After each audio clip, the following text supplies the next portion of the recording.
Yo, can you hear me?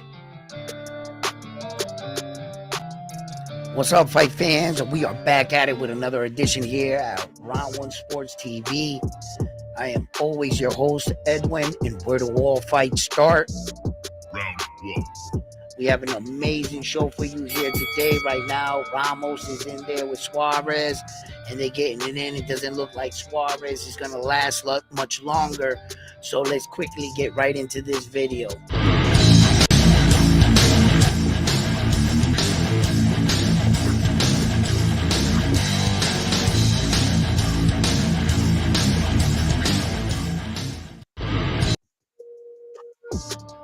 Well,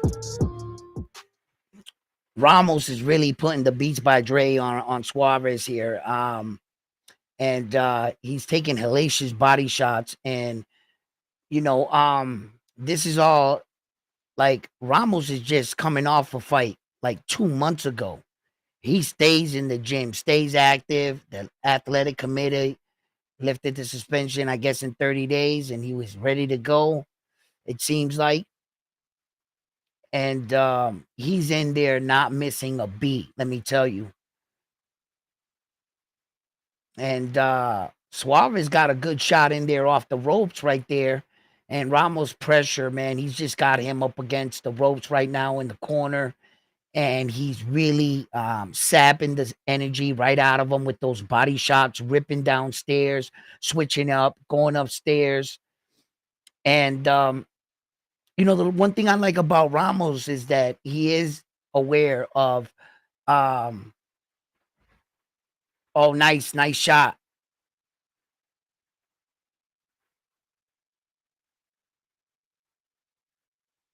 Oh, nice shot. Ramos is just, these shots. Oh, nice shot. He hit Ramos good over the top.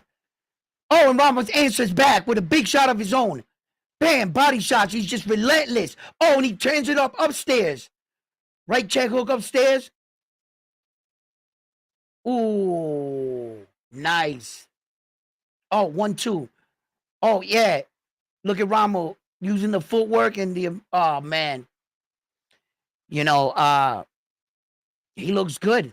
He looks good right now. How y'all doing out there? Let me know that you guys are tuning in, watching. Let me know where you're watching from. I want to check out Sebastian Fundora because, there was a lot of announcements today at the 154-pound weight division, a few moving parts, the announcement of Terrence Crawford vacating the interim belt. Now, he vacates the interim belt, but did he vacate the WBC title as well? Because it was said that he would no longer be fighting in the division, and that was one of my first initial I wanted to know, like, is he vacating both belts? I've only heard about the WBO because now that'll make Xander Zion the number one mandatory to Sebastian Fundora if he's successful tonight. So I'm watching this fight right here to see who wins, who has the WBO title when the smoke clears, and see where the Sebastian Fundora fits in this equation. So Ramos right now is really like utilizing this jab, stiff jab to him, circling around. And Suarez here is he's doing good work. I mean, he's circling the right way, but he can't fight going to his right. He would have to his left. He's fighting good going to the right. And that's what he keeps going. He just keeps going to the right, keeps going to the right.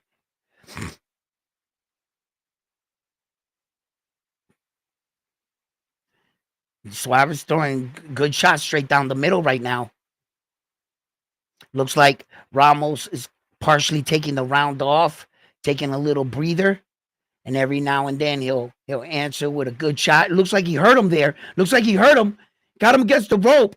Suarez looks like he was out on his feet there. What was he doing? He took a big shot. Now Suarez is they're mixing it up in the inside real big right now. Oh, Suarez's game. He's a warrior. He's in there mixing it up right now. He's taking some big shots from Ramos right now. And Ramos is really applying the pressure right now, and he's relentless. He's throwing a lot of punches in this round right here. And Suarez is trying to match his intensity by throwing his punches too as well, and show the referee that he's still in the fight. Because at times it looked like Suarez was, he was out of here. Hmm. Oh, nice shot. Oh, nice left straight. Pom pom by Ramos. Oh, and he's chasing him down. Ramos took a deep breath right there. What is this? The fifth round? Ramos taking some deep breaths. And he's gotta know that like that loss, it's gotta be like in the back of his mind where he left it to the judges. Fighters learn from that. He felt like he won that fight. So, and he's coming forward. Here we go.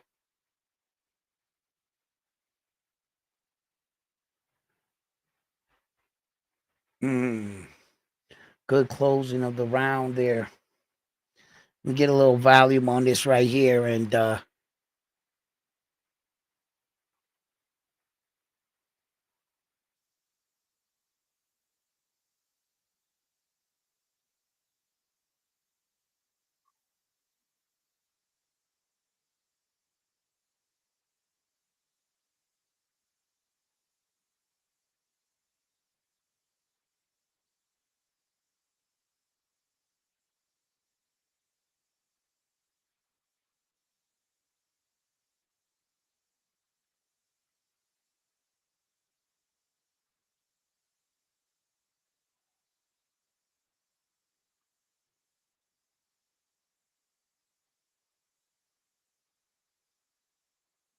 I Rolly,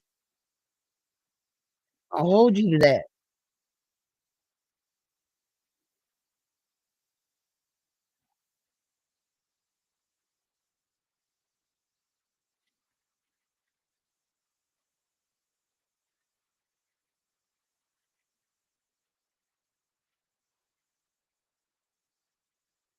Wow, yeah, I knew he was throwing a lot of punches.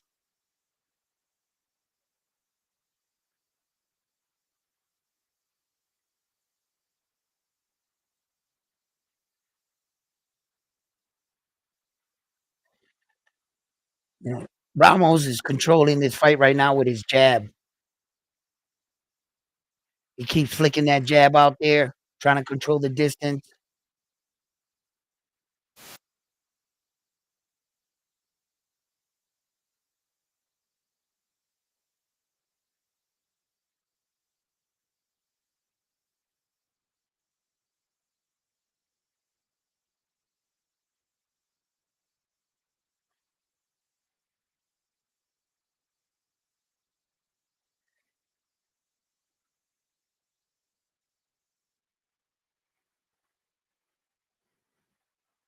Hmm.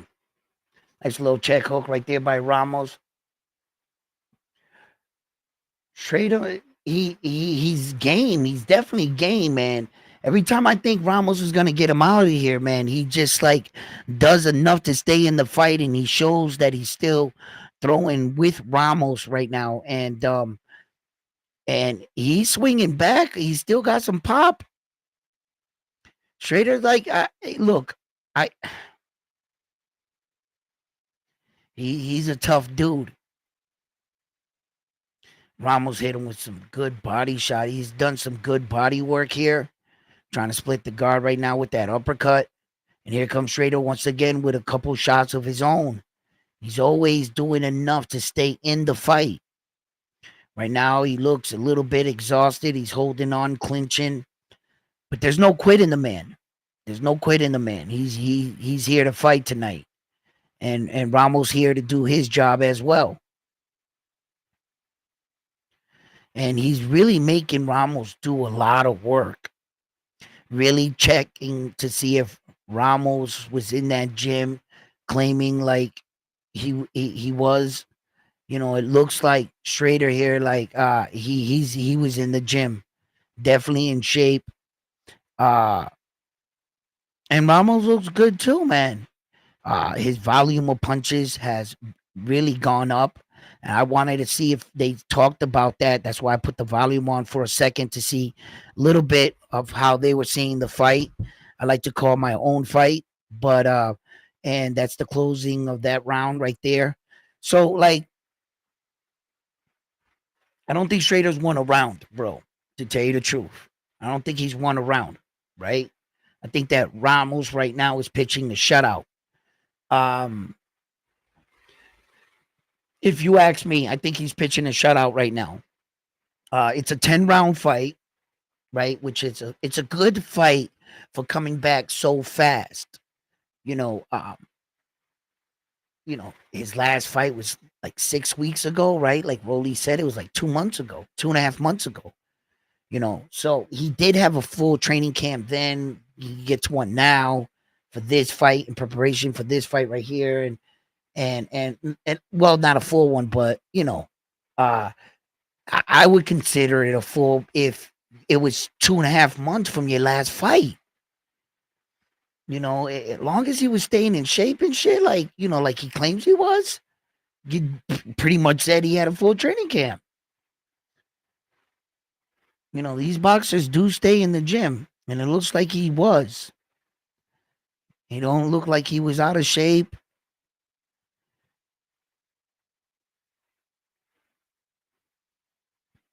And I gotta tell you, this guy is not just in this fight to lay down.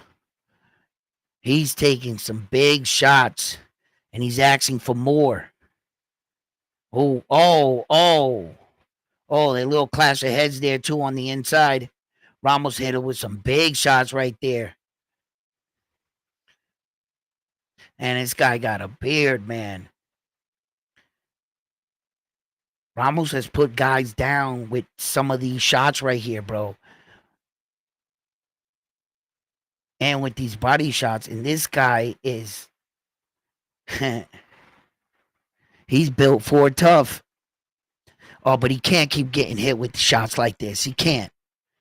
I mean, I see that you gotta, he's definitely strong. He's gotta roll. He's gotta take his head off the center line. He's gotta move a little, man. Here, man. He can't just keep taking these shots. He's definitely built tough. He's just gotta have the skills to pull off what he sees. Oh man, he got hit big, big. Oh, the referee's looking in. It's over. He steps in. You can't keep getting hit with shots like that. You just can't. This guy was too tough for himself. Good little fight for Ramos there. He put together a little win, little victory, little dub. Got back in the ring, stay active. It's a good fight. It's a good fight. Tough opponent. Tough opponent. This guy was game, man. Not every guy. Not every guy has the ability, you know, to beat up all the best guys, but he definitely was good enough on this night to get in there with Ramo and compete with him. You know, lesser competition. Looks like he hurt his hand. Lesser competition would have been out of here a long time ago versus a prime ready Ramos like he was tonight. He I knew it right away. I could see it right away. The output in punches. I thought he was keeping a very high work rate, and yeah, definitely.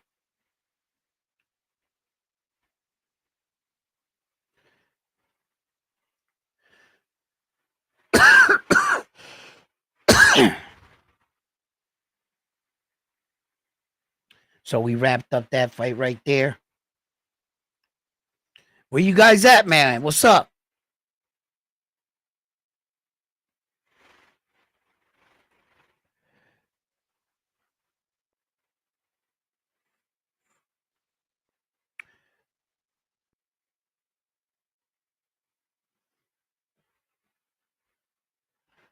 Good victory. Good victory.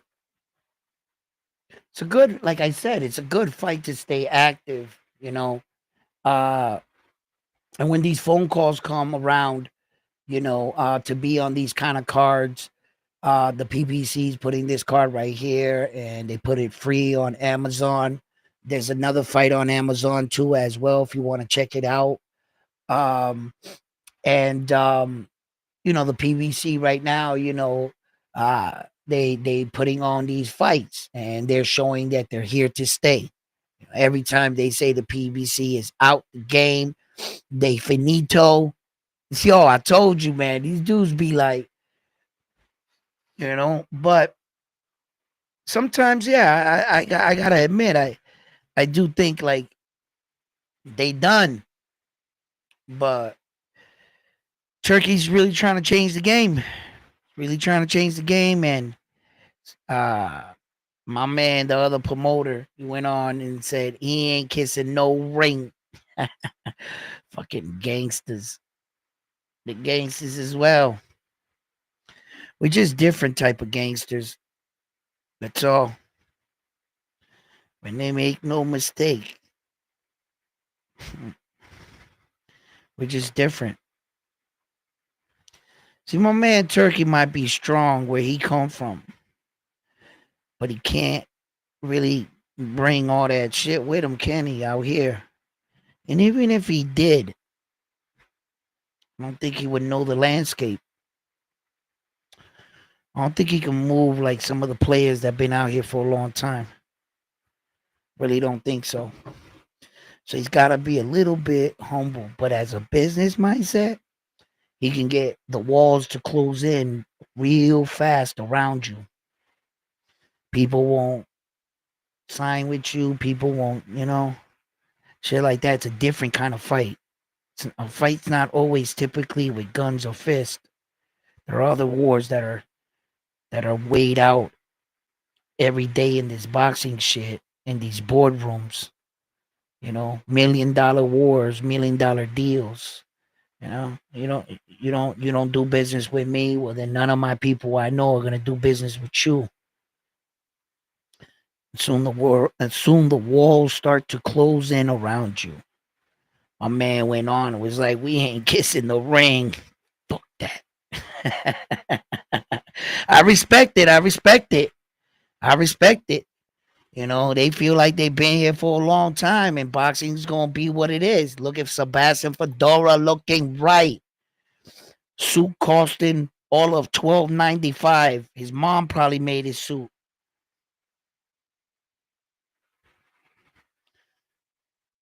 Real economical type kid. Doesn't like the bling bling. Won't spend money on anything. Dad, parents raised him right.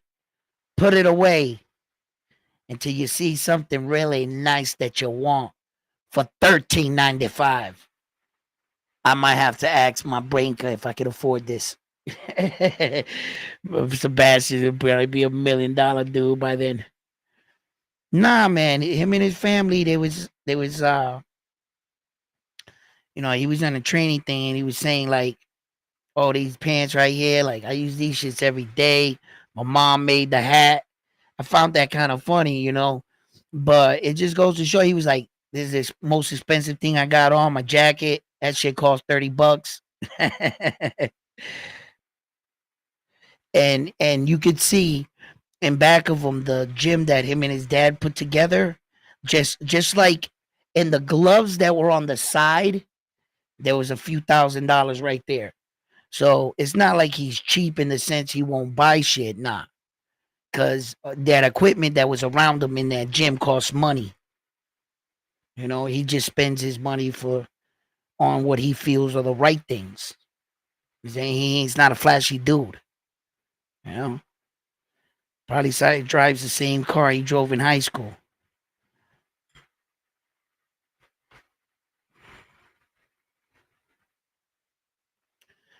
He'll get a couple bucks for this title defense right here. And then it's on probably to what's his name? Who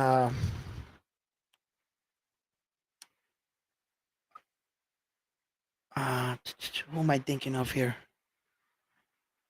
Xander Zion. Then it's probably on to Xander Zion.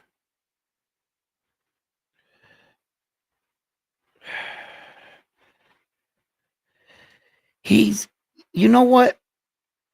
Um, that's the elbow when he came in the inside and the other elbow hit him. Yeah, that's it. That was the moment right there. A lot of people criticize this fight right here with Sebastian Fedora and Tim Tszyu, but a lot of the criticism came from the corner of Tim Tszyu, where they had multiple opportunities to save their man and shut down the night. The injury was sustained. It was established, I believe, in the second round. So they could have went to the scorecards for 4 rounds. You know what I mean? They could have went to the scorecards. So a lot of people ask, the question, why didn't Sebastian Fundora's people throw in the towel then and there? Not throwing the towel like, quit the match, but say, hey, he suffered a cut. We're going to the scorecards, or we're gonna, we'll do this fight and live another day. Then on top of that, the cut that was sustained and the injury, they didn't have the glue to the solvent to close up the hole. Now you're in a world title match where your guys have his title on the line. And I can understand, at some point in your training camp, you guys will break out into a little laugh, realizing one thing. What was that? Well, I don't think there's going to be any headbutts in this fight with Sebastian Fundora standing at a towering 6'6" and Tim Tszyu barely 6 feet, right? Okay. So he's a little over that, right? But now I I know for a fact that in that arena on that night, there were on every boxing event, the the promotion and the people that put things together, they have these doctors like on hand. Like if you don't got a cut man, you can rent the cut man, and you don't really have to pay the cut man anything. He'll put Vaseline on your guy for free, basically. But if he has a little box, and in there he has his equipment. If he has to rip the seal off that's $200 or so, and you have the glue in that box. There's three guys in Tim Tszyu's corner. Three. He could have took $200 out of his pocket, gave it to the guy next to him, and said, "Yo, go find yourself a cut man. Hire me a cut man now and bring him here with the glue." Now, I don't think you would have ever, got the bleeding to stop, but 100% it would have helped your fighter. Oh shit, they're doing a moment of silence for George.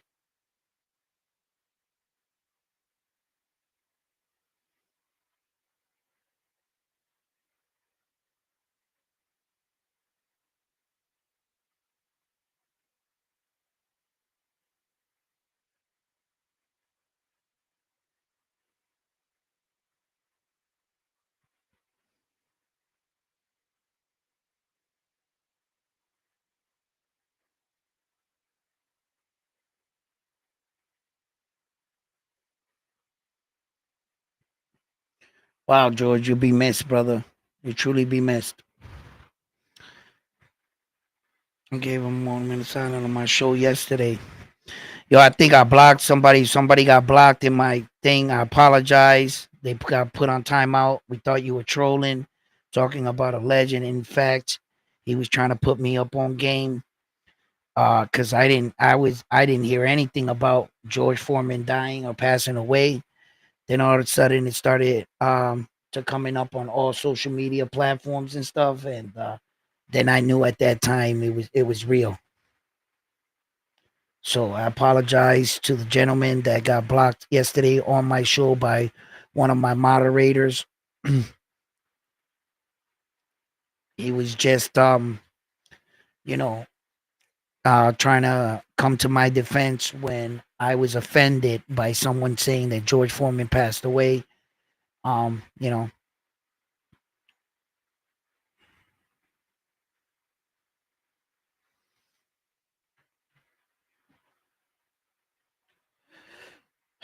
Big George, man.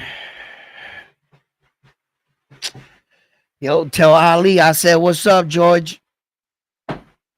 Maybe you guys can shoot that rematch in the sky just for old time's sake. You know, that's that's probably what's going on right now. It's George Foreman against Ali up in heaven, and Jesus Christ got some money on Ali, and Moses is like, oh, hell no. And they was like, oh, you said hell. And he's like, yeah, and I'll say it again. I'm putting money on Big George. Hey, yo, they up there dropping money right now. God's telling everybody to calm down. Michael Jackson, he's singing and shit. You know what I'm saying? They're having up a party up in there in heaven. And George is coming out the locker room like, I'm coming up. I want the world to know. Got to let. Hey, yo, they up in heaven right now having a ball, man. Listen, I hope that is true. You know, damn, Big George. Listen, you'll be missed, my brother. You'll be missed.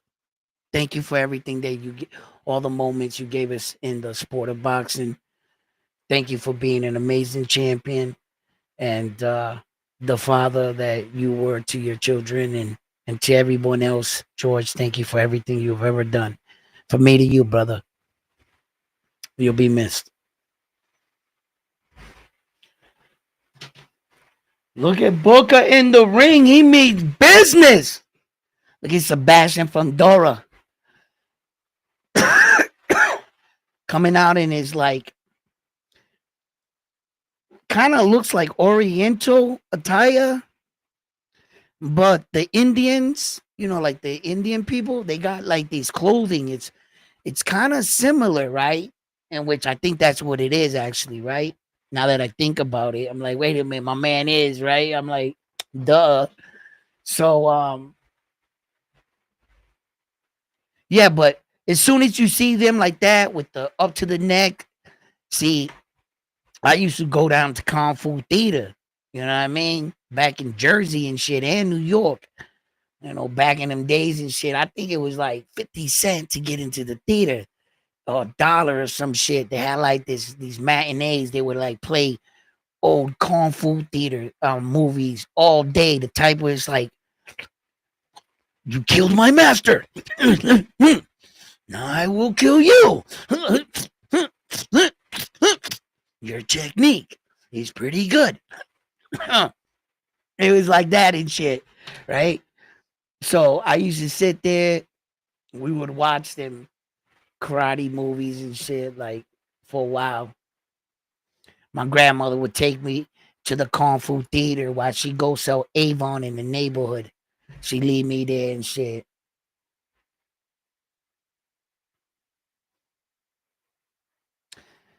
That fucking Avon, bro, I tell you. Every Christmas, every birthday, that's all I got was Avon, bro. I had all Avon colognes, shampoos, the every soap they was. I was tired of getting that Avon shit, man. I was like, and it was like you could count on it, man. Like every gift was some shit out of Avon catalog. Was some shit she done won, she didn't want, she gave to me. Grandma, how the hell am I gonna use this? It's for like women and shit. She's like, you don't want it, and I'll use it. There goes my gift. You just get robbed, son.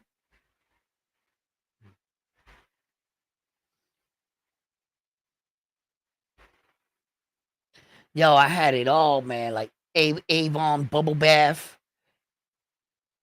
It was like everything. It was crazy. It was crazy. She was going out of style, bro.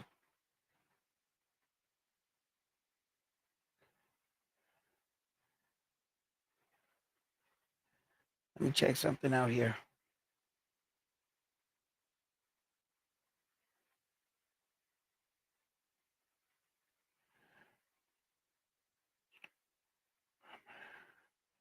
I have to do this fast. Sebastian looks good, bro. He looks good. He does. All right. Hold on. I know I have to hit this quick. What's up, guys? How you guys doing? What's up, Bam Bam? What's up, Funline?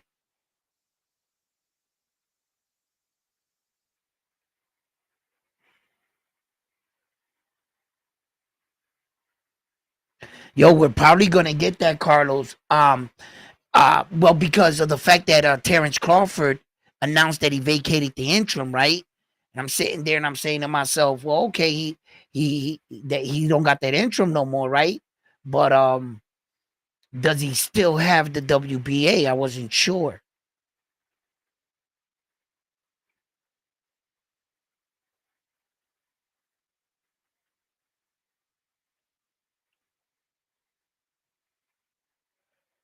The Bumboza fight. Did I catch the Bumboza fight? That front line you try to keep me up to get up. I'm glad I didn't get up for that shit. That shit was straight garbage. Listen, how the hell did this dude take George the Spartan Barboza 12 rounds? Like I was like, I could see Scott Nicholson losing the fight. I went back, I watched both the fights and shit. You know what I mean? And like, you know what I'm saying? I'm pretty sure like Frontline can vouch for me. I called it like I'm the new Notre Dame's world champion. We don't gotta check about that. You ain't gotta fact check it. Just take my word for it. You know what I'm saying? And whatever Frontline say, it's just hate because we have video proof. You know, you just don't gotta go look at it. Don't worry about it. Anyway, on to better things. Right? We all lost. Okay. Um, Hold up. Let me see if I can put this right here, right like that. Boom, boom, boom. Ba-da-bum-bum. Yeah, that's what I'll do. And then I'll have you guys up here. Right? No, no, no, no, no, no, no, no.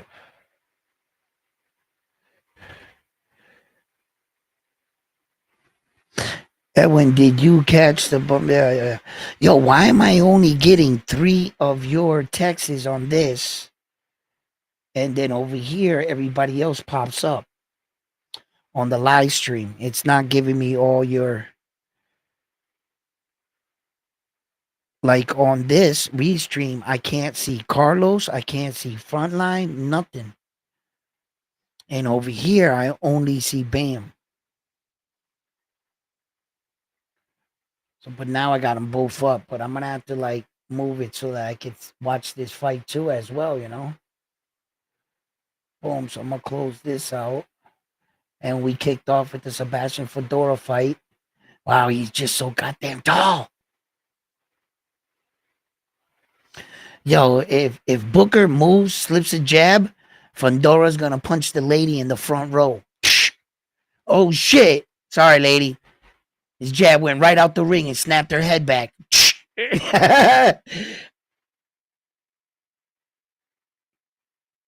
Wow. You see how Fedora is fighting longer outside, using his keep him at the end of the punches?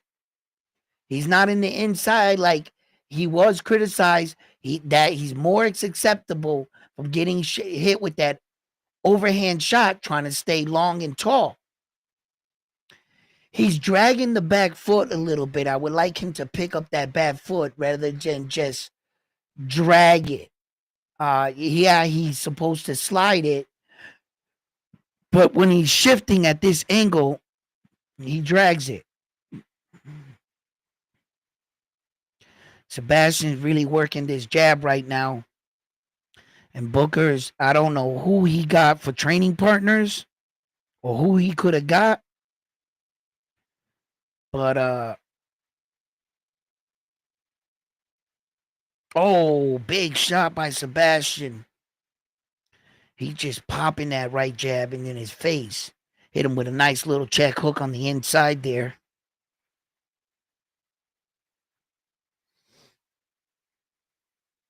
Fix what?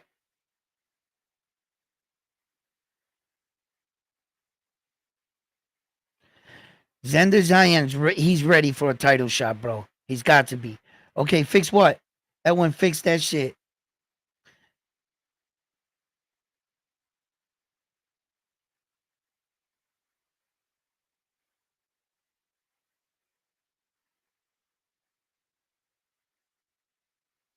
What?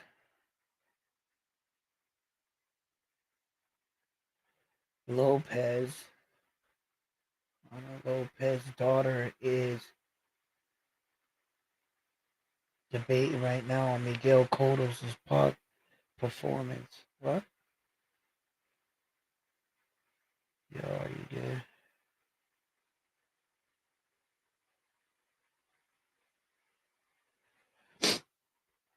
Yo, does the mic and everything sound good? Oh, problem with the chat? Yeah. Now Armando popped up over here with Bam, but nobody else is over here. Everybody else is over here on the yeah, it's not. All right, yeah, yeah.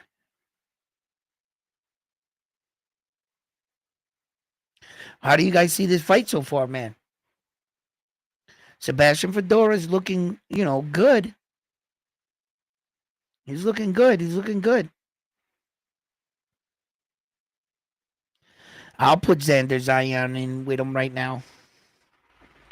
Yeah, I would. I would. I wouldn't be nervous no more. I think Xander Zion's strong, man. You know what I mean?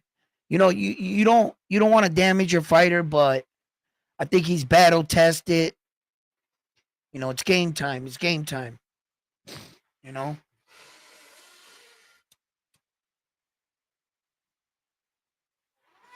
tallest world champion, Sebastian Fundora. Ha!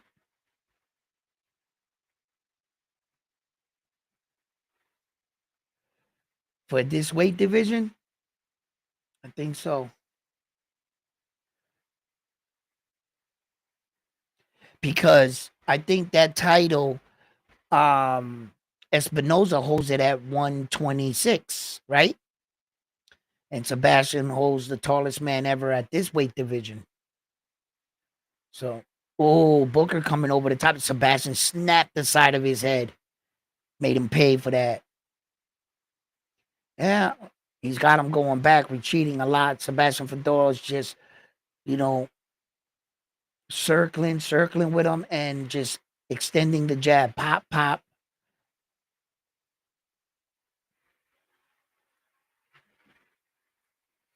Remarkably, Sebastian Fundora's arms are so long and his forearms, when he bends down to block his body, he's like blocking both. He's got a good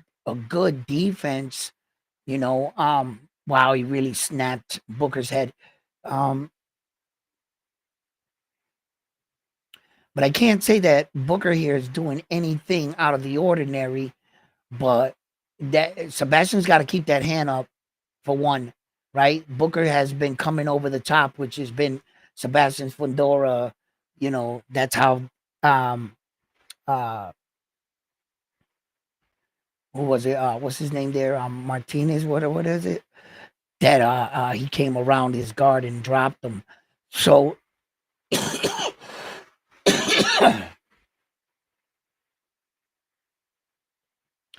and and and I think that a lot of guys that fight Sebastian Fundora, this is exactly the puzzle they come into. And they typically start looking like what Booker's looking like, a little lost, going backwards, Sebastian going forward, and them trying to catch him coming in.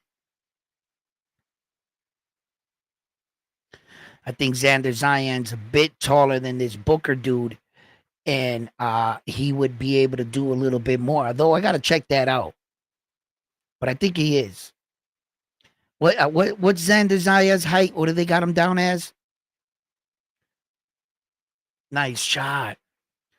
Good. Oh, oh, oh. Can anybody put that down in the chat for me?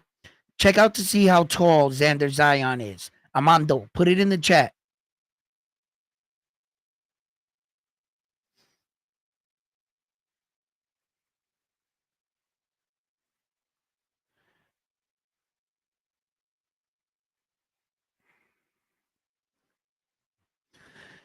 Sebastian Fundora looks like he's really breaking him down with some of these shots. They're hitting Booker right on the top of the head, and Booker hasn't really found a lot of success. The most common thing that I believe any onlooker was going to think was going to be trying to set up that overhand shot over the top, right? To catch Sebastian Fundora. Um, he's tried it a few times in the fight, but he can't solely rely on that. He's gonna have to, like, just because Sebastian's like short, fight his midsection like you were aiming at a regular tall guy's face, and put some damage downstairs down to the body to try to get Sebastian to start to like lean forward as the rounds go on. He's real tall like this. You might try to get him to lean forward if he gets a little bit lazy. It's just gonna be hard. It's just gonna be hard. 5'10". Xander Zion's 5'10". Yeah. 5'10" to 6'6". He's gonna look like this dude right here in the ring. Booker. Well, how tall is Booker? What was his height coming into this fight? He's probably 5'10". If Booker's 5'10", I just want you to say that's the measuring stick then. That's how tall Xander Zion would be, and that's what he would look like. So now we would have to find out Booker's height. What was Booker's height in the way coming into this fight? What they got him on box rec. Sometimes they don't even got their heights in box rec for some reason. I don't know. Not every guy got a height.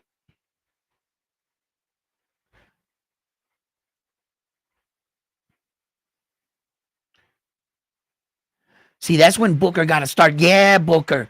Right there. You see, he was doing good work off that little jab movement and then coming in, and then Sebastian just snaps his head and he's just going backwards. And Booker's trying to throw the jab and he just doesn't know how to get to Sebastian, and Sebastian's just banging him.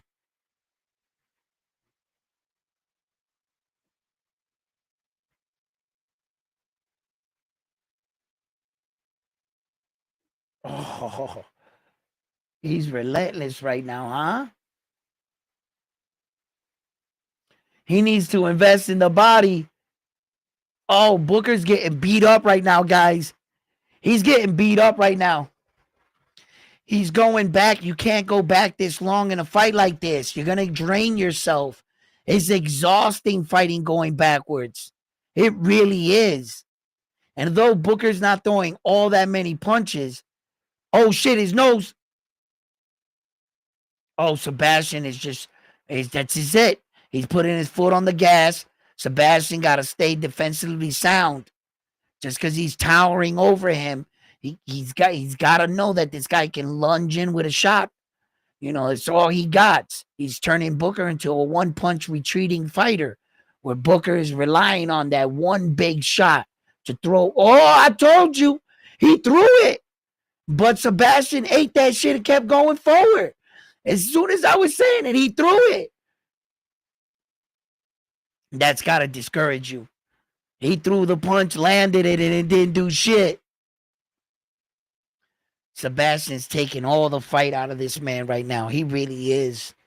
I don't see the fight going on much more. What's up, Caleb Plant?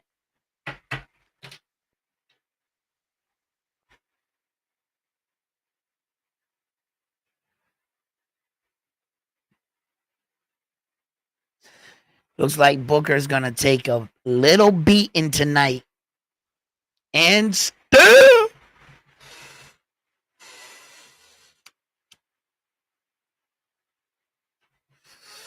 what's he saying? Caleb Plant. I don't hear it. You guys know I don't listen to the fight with volume.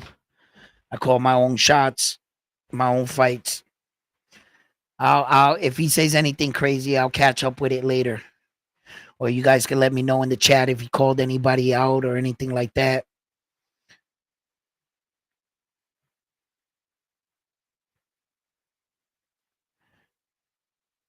He's gonna take a bad one, Armando.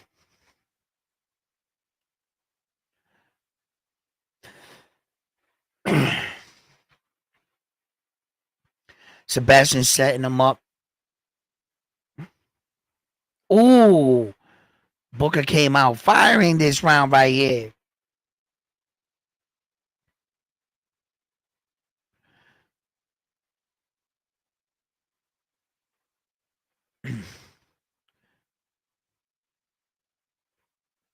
See, Booker's trying to throw his punches up, man. He should be throwing them downstairs. Just go downstairs. Yeah, like that, Booker, man. That stabbing jab. Don't go away from it. Fight his body like if he was gonna fight his face or something. Or and punch his hands.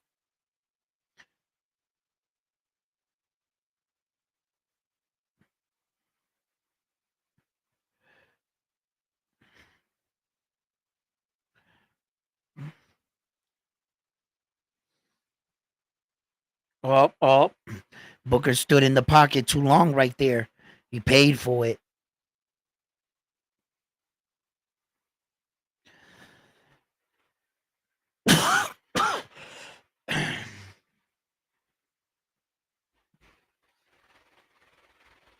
Berlicia by a unanimous decision.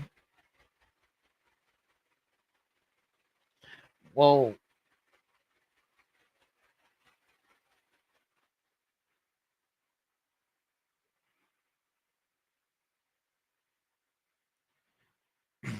Yeah, he's doing a lot of work.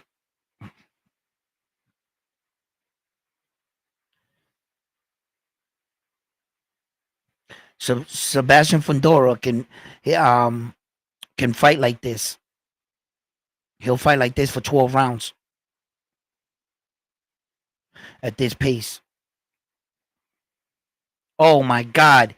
He just hit Booker with a big uppercut right there. Oh, big shot over the top. And here comes Sebastian. Here comes Sebastian. Booker looks wobbly on his feet. He goes back to the rope. He's holding on for dear life. And Sebastian just flings him down. He is hurt. Booker is hurt. They're counting that a knockdown? Oh, shit. They counted a knockdown because he took a shot when he went down. That is awarded a knockdown. And here comes Sebastian Fundora. Oh, out on the attack. Booker's backing up like usual. And Sebastian Fundora is beating him. Oh, he got him up against the rope. Oh, Booker took a big shot there. Oh, it's over. It's over. He was getting hit with some big shots. He was getting hit with some big shots, bro.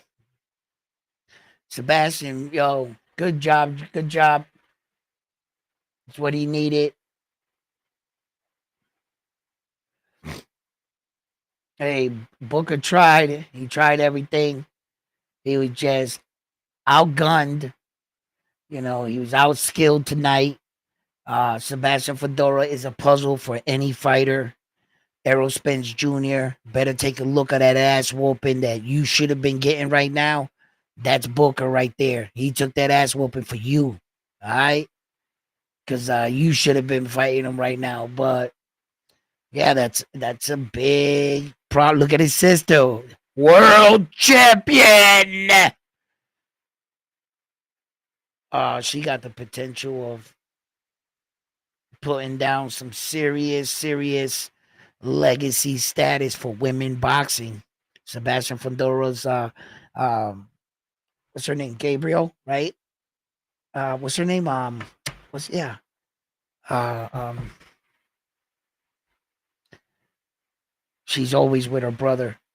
That's his dad right there, Sebastian Fundora's dad. Where the hell does he get his height and his sister like that?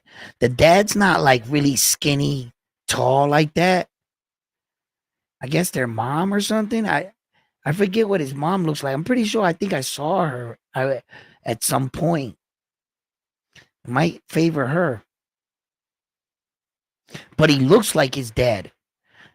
Sebastian Fundora looks like his dad, but he doesn't like his dad doesn't have like that skinny build like that like that real Indian type, like like that character in Street Fighter where you fight the Indian that he got the long range and shit, like in like uh like the movie 300, the dude Xerxes. That's like their people like that, right?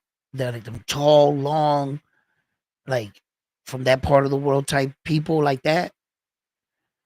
That's that's kind of like what I've been shown as far as TV or anything. I'm not don't hold me that as a history lesson. I'm just like putting shit together from, but yeah, like that Xerxes dude in the movie 300, he was like mad tall and long, right? And they were like them India dudes. They had like the elephants and shit, right? What were they? The Persians? They were like the right. It was like the Persians. And then uh I'm not I'm not the greatest historian when it comes to world events and nationalities, all right? That's not my strong suit, okay? But yeah, Sebastian Fundora, great victory. Oh, that looks amazing. Two belts, WBO, WBC. That's what I want to see right there. See, now that's hard work right there. That's when you see a boxing match, I want to see what you fought for. That right there. That's what you want to see. Why is that guy trying to take the belt off of him? Don't fucking move the belt. Oh, that's his promoter. Let him hold the belt.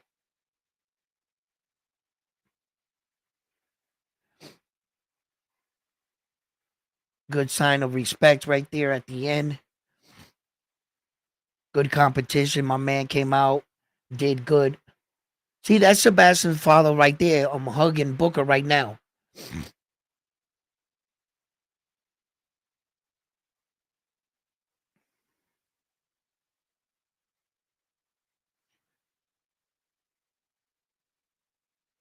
Oh, I want to hear what Sebastian Fedora got to say. I'm sleeping, bro, here.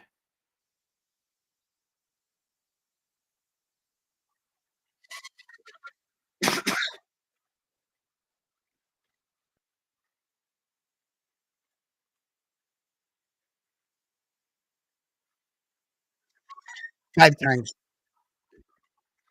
5.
All right.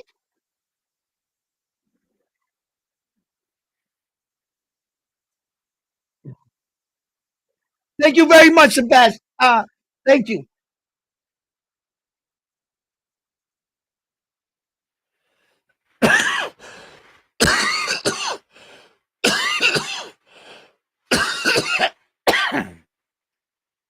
You heard it. You heard it. His team was alerted. They were notified that the number one for his WBO now is, who did he say? The Puerto Rican fighter. Get his name right, sucker. All right? Xander Zion. All right. And he's coming for you, Sebastian Fundora. And keep that belt nice and shiny. All right. Because he's coming for both of them.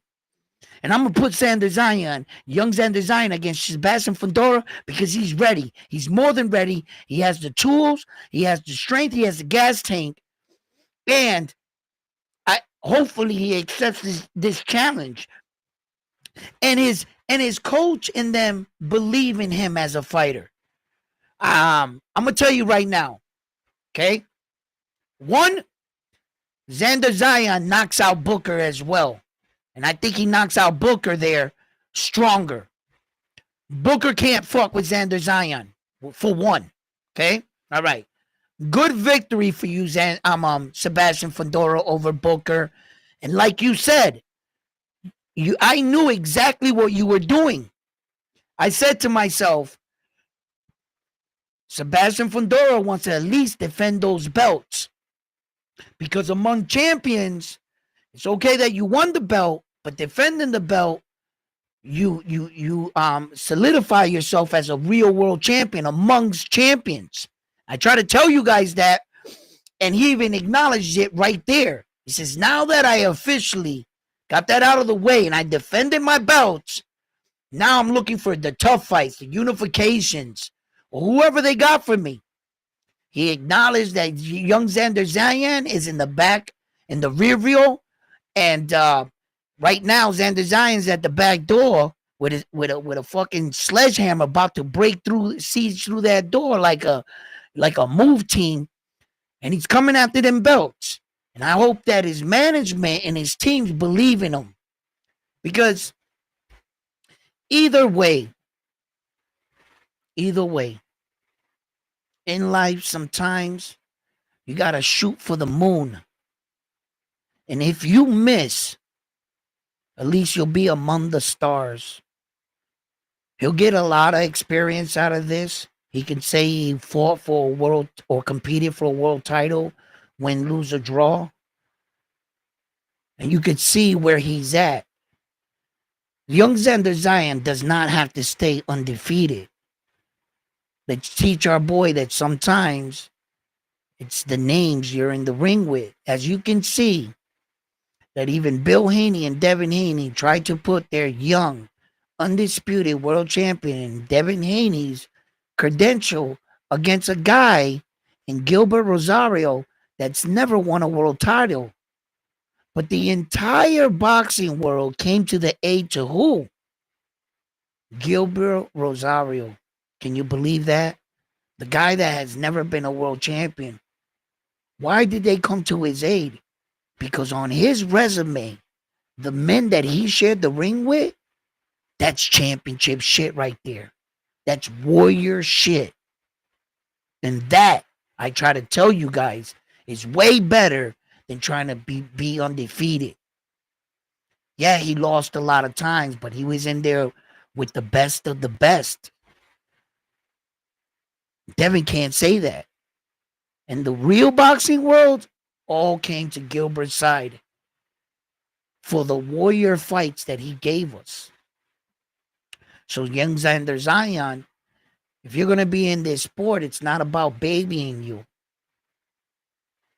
And I think that he's ready for the top guys. He's ready. Terrence Crawford left the weight division. Once Terrence Crawford left the weight division, I was like, put him in with any of those top guys. Fuck it, let's go. Yeah. It's at this moment right here that I think Xander Zion is going to even get that much stronger, that much more prepared, that much more faster. Hopefully, they add new wrinkles to his fighting, tighten up a couple areas. Every fighter can have things they have to work on. There's no perfect fighter, So, yeah, I just believe in him at this point. At this point, what I saw happen to Tim Tszyu, shit like that, I'm like, yo, listen, a lot of people were riding high on Tim Tszyu. He has a fight coming up, too. And I was like, yo, is Xander Zion, and look what they did to Tim Tszyu's ass, bro. At the end, what hit me? He didn't know what the fuck hit him. You know what I'm saying? And then homeboy came on. It was like, yo, yeah. By the way, I did it with one hand because this hand's broken. They showed the entire fight. He didn't throw the hand once, just that one hand. It was true. He knocked out Tim Tszyu with one hand. It's crazy. It's ridiculous.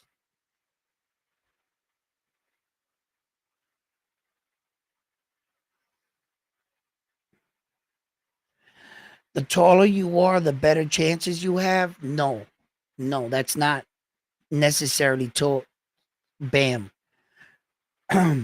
It's how you use your weapons. It's how you use your weapons. I remember when Floyd Mayweather came in against Diego Corrales, right? And Diego Corrales was fairly taller than Mayweather.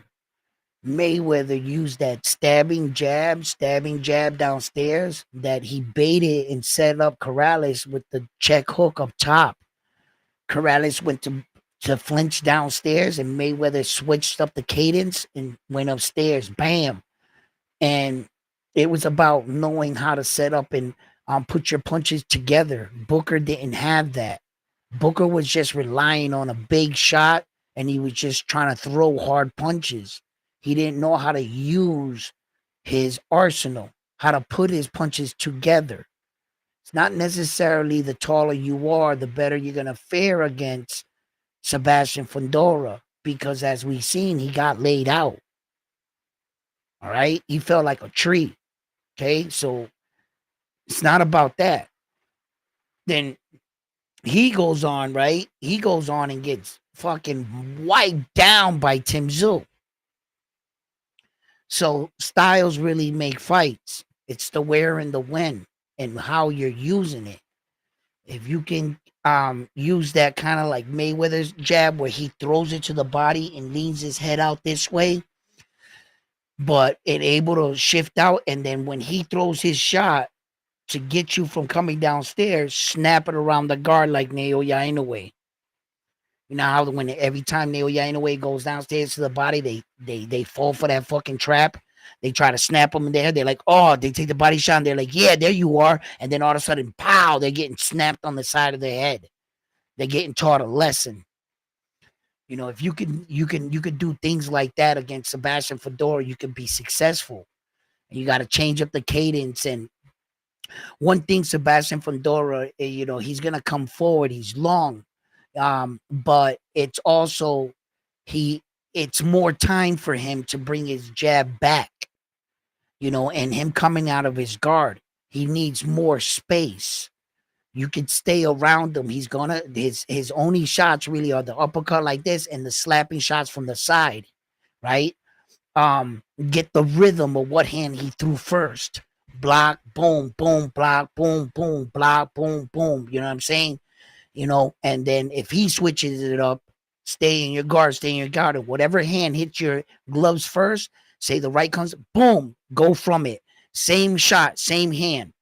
He hits you with this hand, that's the hand you're coming back over with. Shit like that. You just got to know how to put your punches together against and how to fight a much taller guy. But shorter guys, skilled guys have shown me time and time again that there's ways around these things. And Mayweather made Diego Corrales look silly. I don't think he won 10 seconds in that fight. And he was undefeated, a knockout artist. Everybody thought he was going to knock out Mayweather. Corrales was on a big knockout. He was a big puncher. Tall, skinny dude, just hit you. And then after that, it seems like he's been in wars. Like Mayweather beat that invincibility off of him. Nobody was scared of him after that. Mayweather beat him so dominant. It was crazy. So I can see where, like, a nice slick boxer, a more technical boxer, I would have liked to see what he looked like as Terrence Crawford, right? I think Terrence Crawford would have beat the brakes off Sebastian Fundora. He might have stopped Sebastian. Terrence would have ripped through that guard. Yeah, I think so. Um, so look, my bottom line is What's up, Warlock? How you doing? What's up, brother? I think that you like what'd you say, Bam? You like Zay against Ortiz? You rather put in Xander Zion against Ortiz than Sebastian Fundora, Bam Bam? Are you really? And I'm backwards. I got it backwards. Because I think the Ortiz fight would be much dangerous. He's more on the line with um, you know, Ortiz and Xander Zion are more on the line on the same height. I think Ortiz would fight him a different, and he would try to fight Ortiz different. I think that the smaller guy, tall guys have a tendency of having problems with really fast, small guys. And I'm hoping that Xander Zion can breathe that little fucking pestry fly on Sebastian Fundora. But you put him against Ortiz, I think that's more dangerous if you ask me. I think I think Ortiz could have a better chance of beating. I look at it different. Yeah, I think that the Sebastian fight would be better for Xander Zion than the Ortiz fight, in my opinion. But I can see where you see it either way. Yeah, definitely. So you think Sebastian Fedora stops Zion? I'm not sure. I'm not sure. Zion has proven that he can take a punch. He has proven he can take a punch. He's definitely gaming a worthy opponent. So not sure about that. Hold on, bathroom break real quick. Little 5 minute intermission. I'll be right back.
Where were we?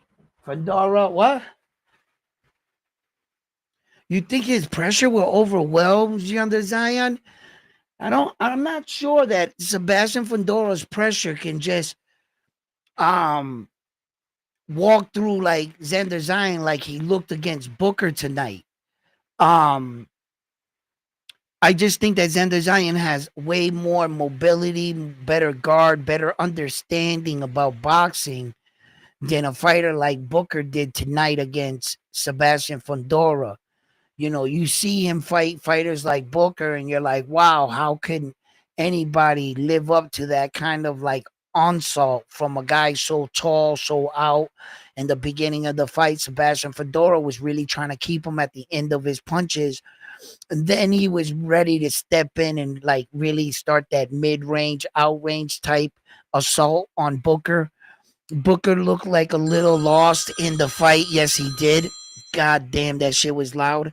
Um, Booker looked a little lost in the fight at times, but I don't think it's gonna look the same with Xander Zion. You're watching that go down like that, and I'm saying to myself, yeah, but I think Xander Zion has better mobility. He has better fundamentals than Booker does, and a lot of the fighters that Sebastian has fought.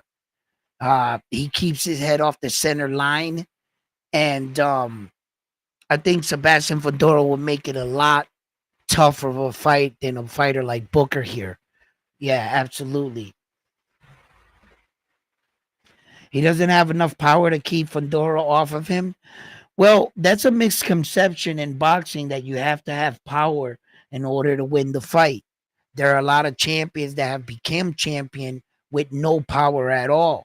You know, look at Sonny Edward, look at Tacoma Inoue, look at Stephen Kubo Fulton, just to name a few. You don't need power. Stephen Kubo Fulton fought a similar type, skinny, tall, pressure inside fighter like Brandon Figueroa. You know, outpointing your guy and just snapping your head back all night can just be enough.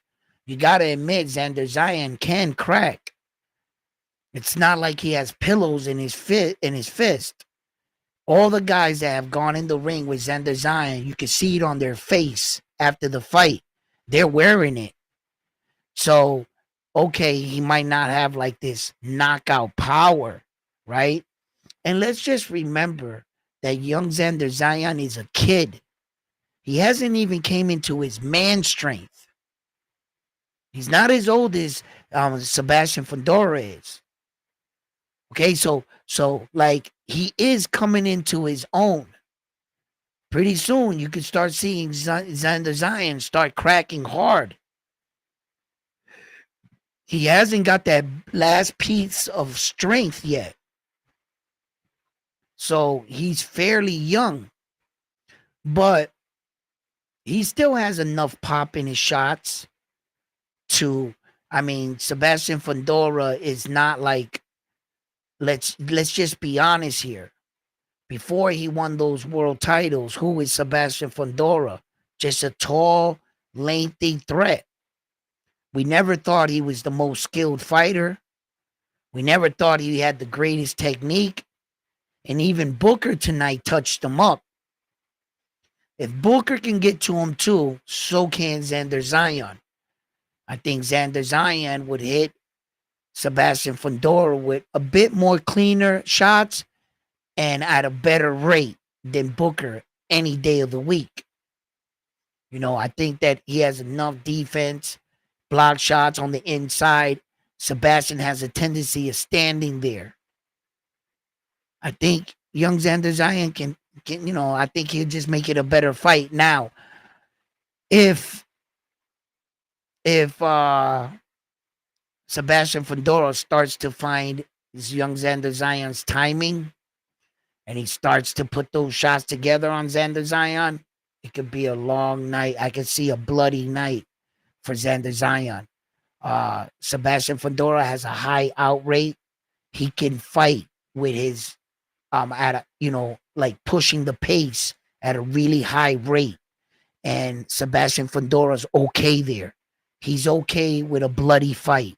He's been in several of those kind of fights. Sebastian Fundora lives there.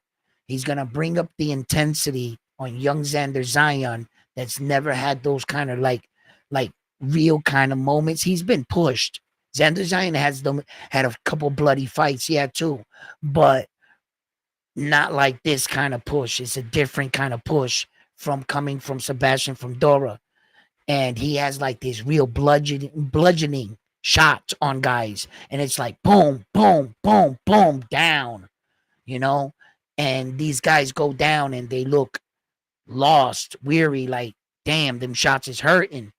And if Sebastian Fundora starts to, like, early in the fight, he's already figured out young Xander Zion, he starts to connect at a high rate, it's just going to get worse for Xander Zion, you know, and not unless he scores one of those Hail Mary knockouts.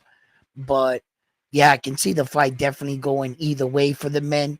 But my whole point when I brought this up was merely that I'm not afraid to put him in the ring with Sebastian Fundora, win, lose, or draw. And that was my whole point.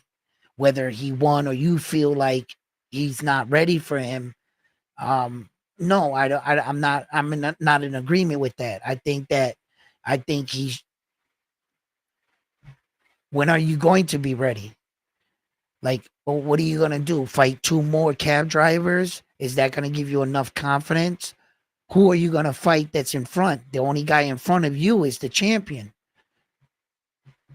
I don't think you need to fight two more cab drivers to get the courage to fight Sebastian Fundora. I think however good you are now with a good training camp on top of that right there, trying to get sparring partners that can help you with that size reach and everything like that, go for it. I'm not scared to put him in. Now, whether or not his team agrees and they allow him to take the fight, because sometimes they don't think he's ready neither. They're like, nah, we don't think you're ready. And I'm like, and there's fighters that said, because of the fact that you guys didn't think I was ready a long time ago, you guys held up my career. Terrence Crawford. There's a lot of situations Terrence Crawford was trying to tell these people, no, yeah, I want that fight. And they're, no, Terrence, we don't think you're ready. And here it is, Terrence Crawford now in the flesh. These dudes held up my career. I could have been a way better champion if they would have gave me the fights. But they didn't think I was ready. And the whole time you had him. How are you going to find out if you got him? That's what Naoya anyway did with his father Shingo. He leaped early, signed that contract, told him, listen, if I sign with you, your job is to give me the the fighters, and I want to compete for a world title as soon as possible. Once he did that, he's been off to the races. After only 6 professional fights, he fought for a world championship. Talk about leaping. Talk about believing in your fighter. He was 19 years old. Naoya Inoue was he was 20, he turned 20, I think. He was turning 20 when he competed. Nah, it, it took him from the time he went pro, within the year, the calendar year, he was fighting for a title. He had fought like 5 times in 1 year or some shit like that. It was. Well, like, it wasn't like when you look it up, it's not in the same year, but it's it has a year span. The years might overlap each other, right? But I think it was like in some ridiculous 13, 14-month period, some shit like that. He was already a world champion from the moment he went pro. Talk about leaping with your guy. You know, the champion he fought had the belt for 4 years, have never been knocked out. And here comes a kid with 6 professional fights. Well, actually 5. Talk about you want to fight me for my belt with only 5 fights. Is this kid crazy? This 19-year-old kid crazy? He ain't never looked back since. When do you feel like, oh, he's ready? Sometimes you got to believe in your fighter. You know? Yeah, there's a possibility Sebastian Fundora stops Xander Zion. Yes. Yes, there is. Yeah. There's another scenario he comes out on top. Yes, there is. And the only way we can find out when we get the best fighting the best, now ain't it? There we go. If you're the number 1 guy and you got all the way up there, it's not time to get cold feet at the altar now, baby, is it? No. We don't want you to turn into Richard Hitchison, that he got up all the way up to the top to the IBF and looked at Subriel Matias and said, this is not my floor. This is no, dog, no. You're not who I was looking for. You know what? My bag. Listen, yeah, I'm gonna be over here. Yeah, all right, go ahead, Subriel. Keep doing what you're doing. Yeah, let me close this. He didn't want none of that smoke, right? Not time to get cold feet now. You climbed all the way up into the ledge and you looked down and you was like, oh shit, right? It's time to get it in. I want to hear you want to get 2 more tune-up fights. For what? Let's find out.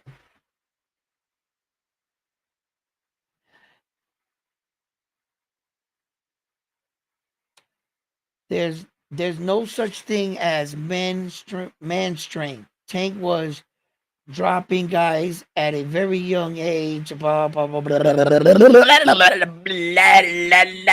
blah. Okay, homeboy, check it out. I know you grew up, you had to have gone to school, high school, shit like that. I don't know, right? Okay. The reason why I'm going to use that is because it's probably if you look back, you'll really see what I'm talking about. You ever be the same age as a kid? He's 9 years old, you're 9 years old. This motherfucker looks like he's 16. You're 12 years old, he's 12 years old. He's got a fucking facial hair. There were kids that I grew up that aged a lot faster. It took me a long time to get like that boost of strength. And there is such a thing as man strength. When I was 17 years old, I don't care how much weight I put on the bench, I couldn't lift that much like I did in my 20s. It was obvious. I just had got bigger and stronger as you get older. That's it. There's kids that are 17 that are benching 300 or 400 pounds, but just wait 10 years and see what they're benching then. Then get back to me. You're looking at a 17-year-old kid. Shit, my brother was 14, 13, knocking out grown-ass men in the neighborhood.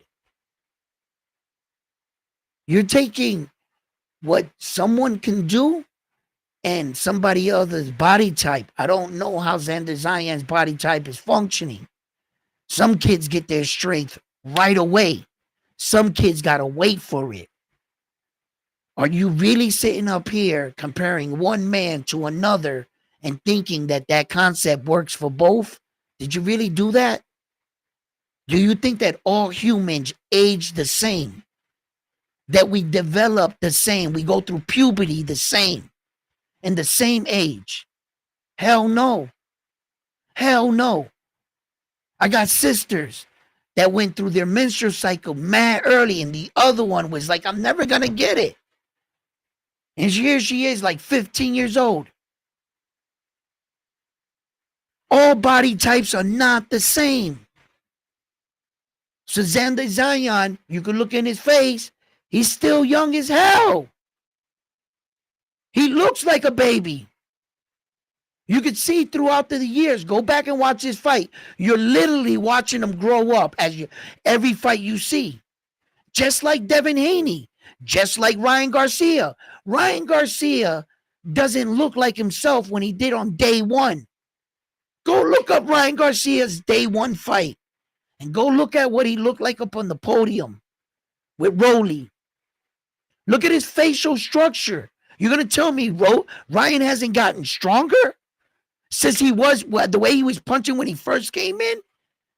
Ryan, like, his punching power increased as he got bigger.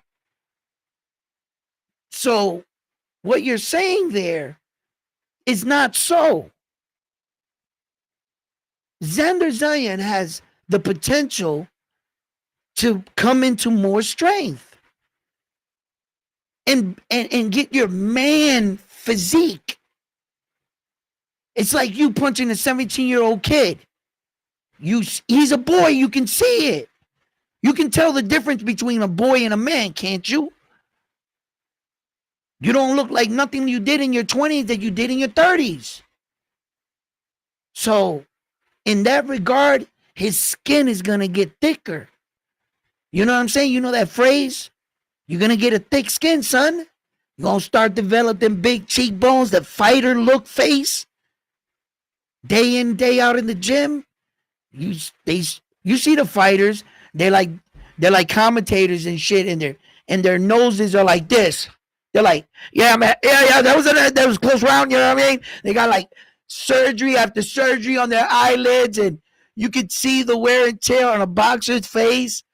Kind of like a wrestler face in the UFC. If you see that collar ear, you oh shit, you know some shit, right?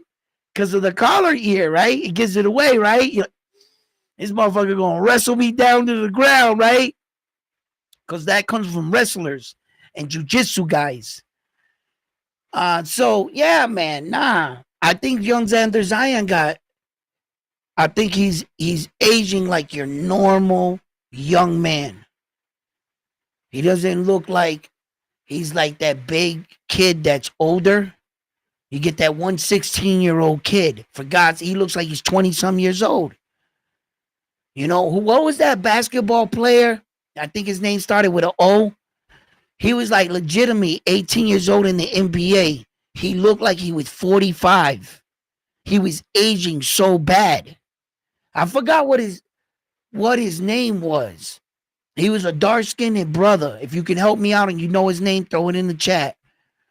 And I remember his mom, like, for years, like, he would, like, enter tournaments at 13, 12, and she would have to argue and bring his birth certificate on some type shit because homeboy looked like he was 28 years old at 15.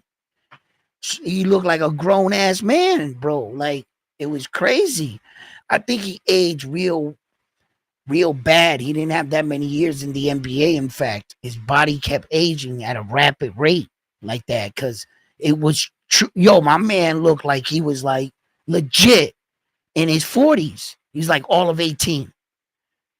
But he really looked like he was 40 though. His face. Yeah, it did.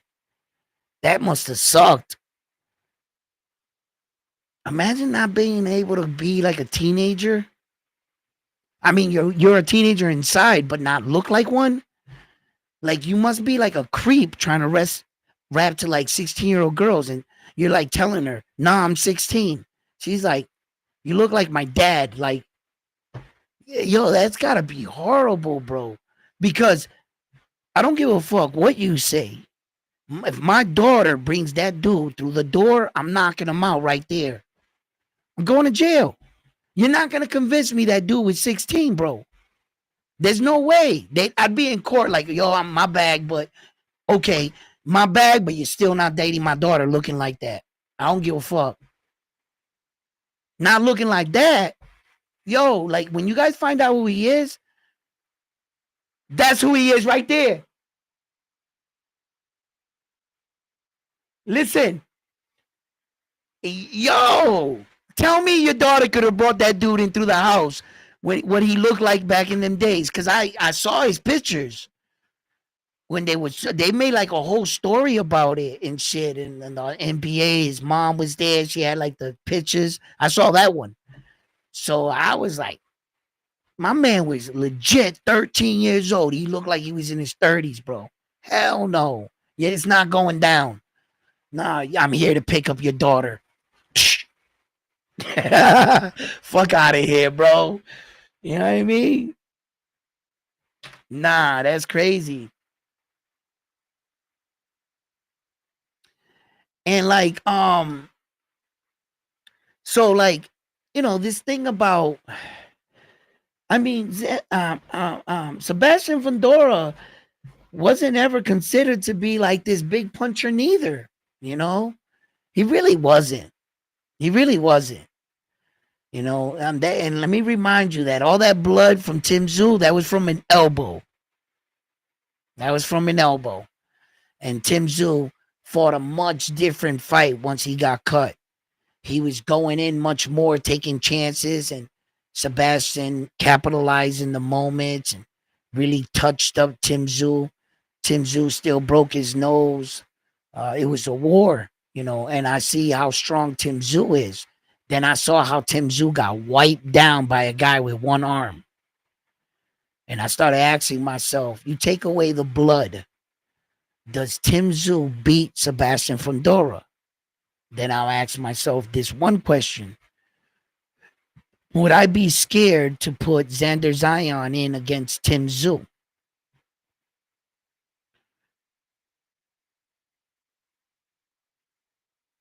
No. Tim Tszyu's damaged goods now.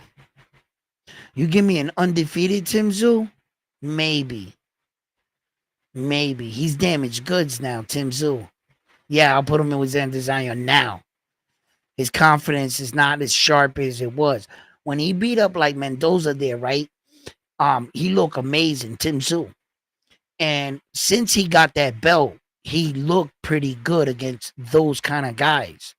But I gotta tell you right now, Tony, right? Tony can fight. And the way Tim Zhu dismantled him with the patience and everything, uh, you know,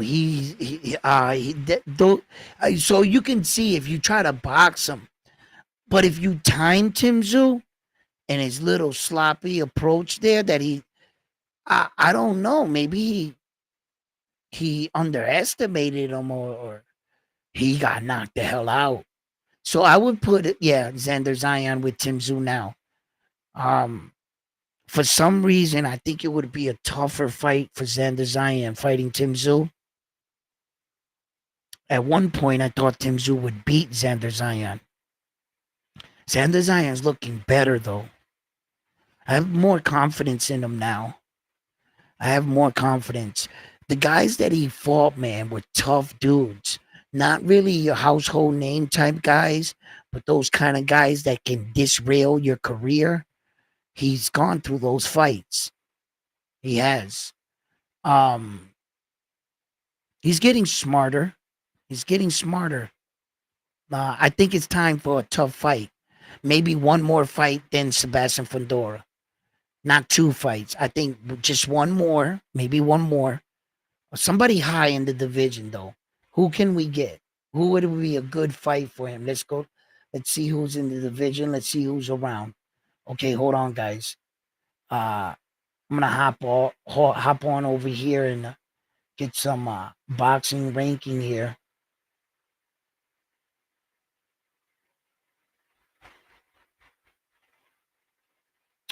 All right. So, um, Charles Conwell, would that be a more tougher fight for Xander Zion to turn around and fight the number two in Charles Conwell? Perez, George Perez. I mean, they're all guys that are in the WBO ranking. So Josh Kelly, guys like that. Now, you also want to think about this, right? You don't want to do one of those foolish mistakes where the guy tries to keep, like active, and he goes and fights one of the number two or three guy, and then that guy beats you and he kind of takes your spot for the shot at the title. So that's kind of nervous too, because all those guys in the top, I feel like if Xander Zion had the belt, those would be good fights for title defenses. And that's when you would have everything on the line, and it would be a more worthy fight to put those fights together, to go backwards and put what I consider would be like championship fights. Xander Zion versus Josh Kelly and Perez and Conwell in that division. Those are the top guys at the WBO. You got a lot of other guys to consider. You know what I'm saying? Erison Lubin is the IBF. What I think is the IBF should be number one contender. So, you know, Jesse Romans Jr. Um, who do you guys would think would be a, like, if you guys are on the line that he might not be ready right now, who would you like young Xander Zion right now fight? Do you want him to stay in the WBO ranking structure system, or fight outside of the umbrella of the WBO and just take on any top contender, whether it be any top contender in the WBC, any top contender in the WBA, or the top contenders in the IBF? Who would you like him to see? Now you have the top contenders in the IBF, which is Erison Lubin, Josh Kelly, Xander Zion being the number 5 guy. You can't count himself, right? Okay. And you got Walsh there. Holmes.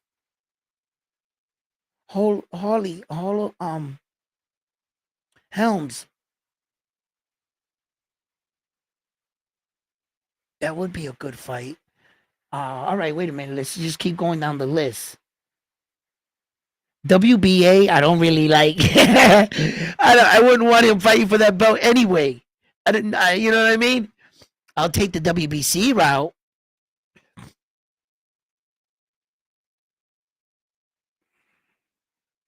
Now, as far as look, okay, no, they see on Box Source right now, they still have Terrence Crawford, the interim, which we were all informed, and Sebastian Fundora himself confirmed that Terrence Crawford abandoned the title. So although it's still here, they haven't adjusted it on the website yet.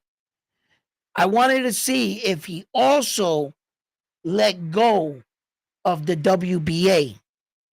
You know what I mean?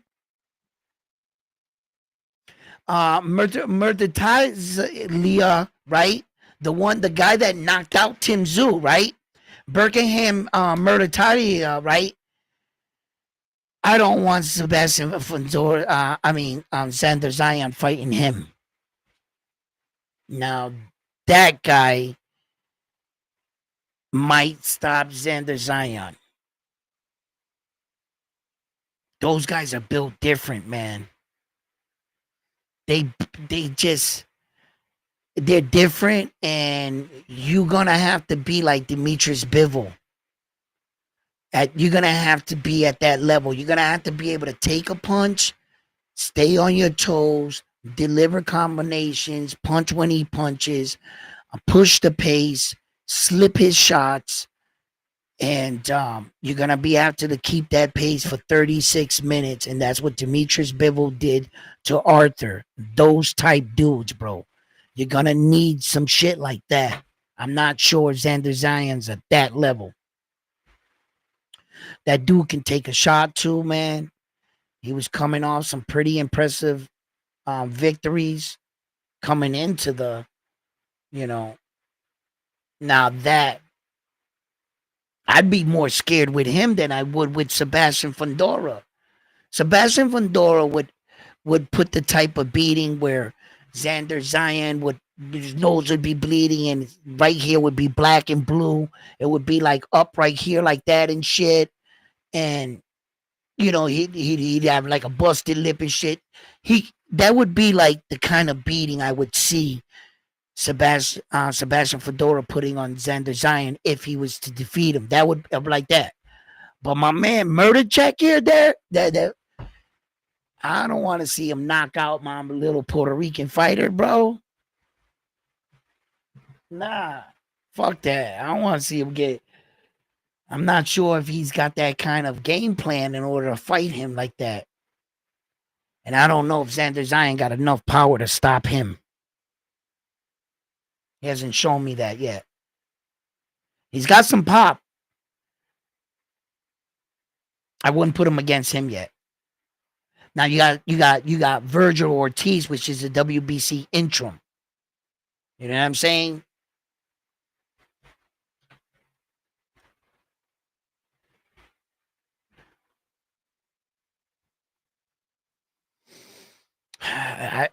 Virgil's a tough fight too. Damn, this fucking weight division, huh? Just a bunch of murderers, just a bunch of sharks in the water. You better be a shark when you jump in this water. You better not be no guppy. Don't come up because you're gonna get eaten. You just food. You got a lot of killers on deck. Ishmael too, man. It's like he had that great fight with Terrence Crawford, and then Virgil went there and just made it look a little bit easy. A little bit easy. Different approach to the fight. I think Ortiz didn't respect Ishmael there more than Terrence Crawford did.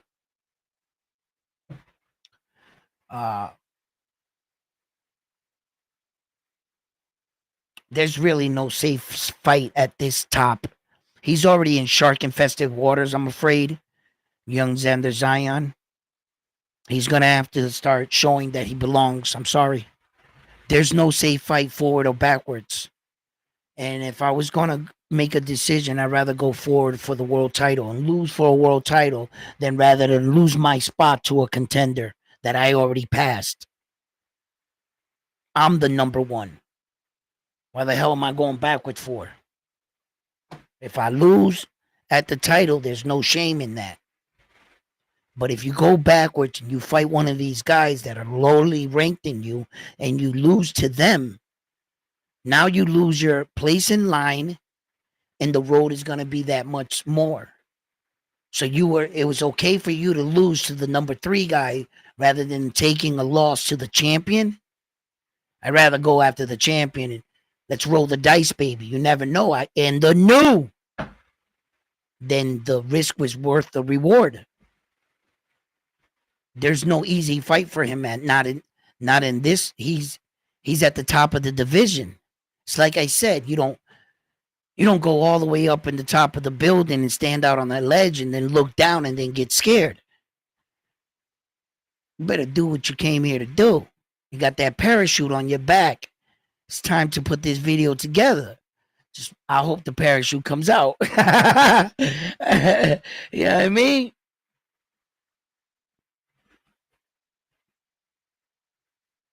There's no easy fight.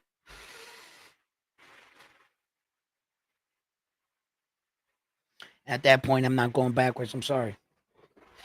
It is what it is. It is what it is. It's a blood sport. You're in it. Let's get it popping, baby. What else you guys think about the fights that occurred? Do you think that Sky Nicholson lost that fight against Tiara Brown? Do you think that Tiara Brown did enough to win that fight? I felt like she did. You know, I thought she was. I thought that Sky was running a little too much and shit. You know, so. But you know, it is what it is. My girl there with all the tattoos, little pretty one, she fought too. It was okay, but I gotta give you my honest opinion on George Cambummel, right? Yo, he's a bum, bro. I'm sorry, man. You're gonna go get a fight. That fight's gonna get canceled because I actually think that guy would have whooped your ass, right? Then you're gonna go get the National Boys Club champion of Australia, right? The Youth National Boys Club. He's not really that. I'm just capping on his title, right? But he might as well had some name like that. He was like the Australian champion, like like the city's champion type dude. That's what he really was. But he wasn't on the level of fighters that should have presented such a fighter like George Camboza. It was like George came out fast, hot, and I'm not sure if he thought this kid was just gonna roll over.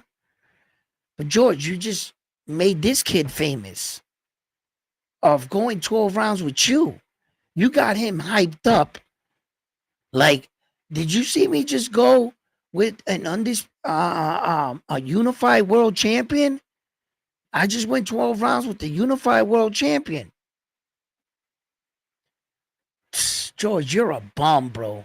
Then you're gonna be like you want Richard Hitchison, and everybody can see the corruption in boxing right now. And IBF, man, shame on you guys for going with this shit. Subriel Matias is promoter, bro. Matias, I hope you guys submitted your paperwork. For that shot at Richard Hitchison, and you guys are for real. No te dejes, Subriel. Your manager is saying, no, Subriel, I'm doing it. Why don't you check with the IBF yourself, Subriel? I'm pretty sure you say your name, Subriel Matias, people are gonna answer some phones. Just actually want to talk to the president of the IBF, Subriel, or whoever's in charge over there, yourself, and ask, has my team submitted the paperwork? You don't want to be in one of those situations where your team is telling you, yeah, we submitted, and they never did shit. Because they took an envelope of side money from Ed Hearn type shit. And without you knowing, you're over here saying, yeah, my team put in the paper. They went and took some side shit and sold you out. I see it happen all the time, bro. You know, I'm not saying Subir's coach or promoter would do that. I'm saying I've seen that happen. I'm not saying he would personally. No, I have no proof of that. I can't say that man's ever taken a penny from anyone. I'm just saying hypothetically, that's what could have happened in a sense, or some deal or promise for a future fight. So Bria's thinking that, yeah, my team's put in, they never put in shit. Sometimes you gotta be your own detective and find out who's really got your best interest of heart. You know, sometimes fighters, Floyd Mayweather, remember we had that with Jay Prince? He found out they was robbing him blind. He got away from all that shit, and rest is history. He's trash, bro, Bam.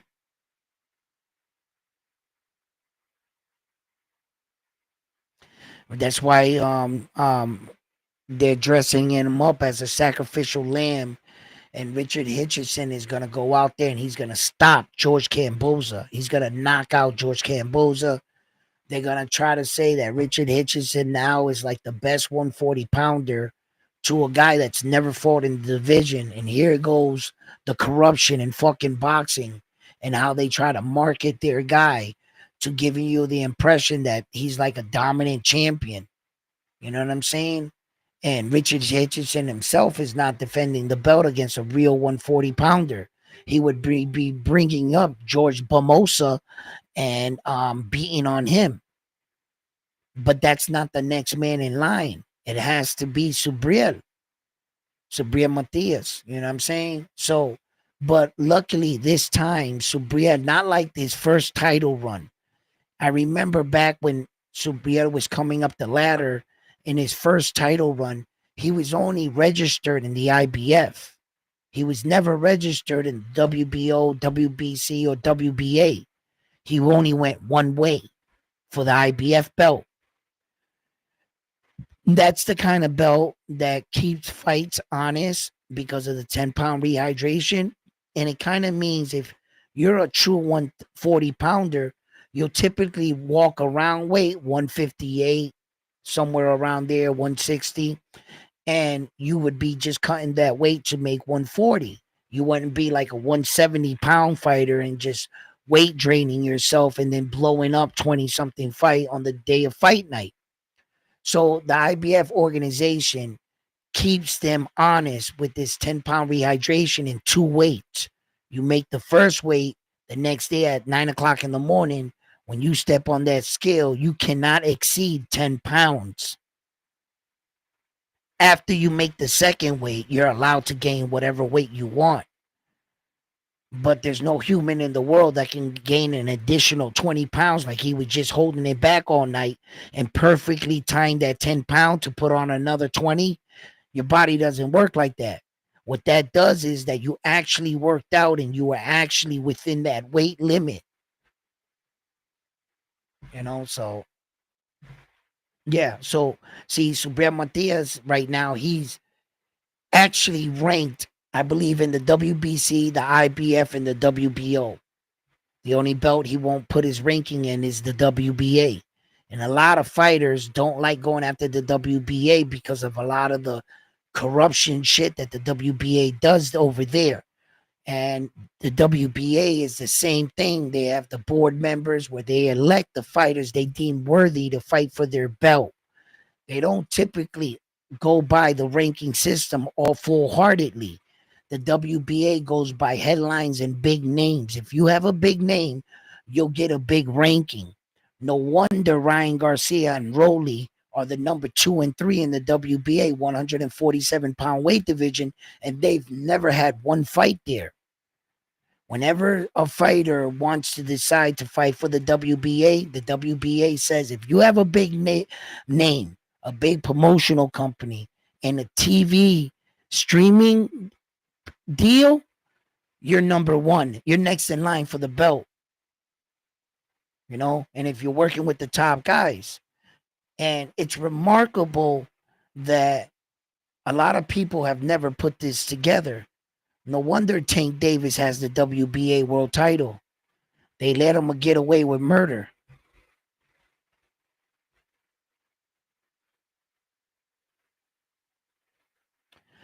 I hope Matias gets good news too as well.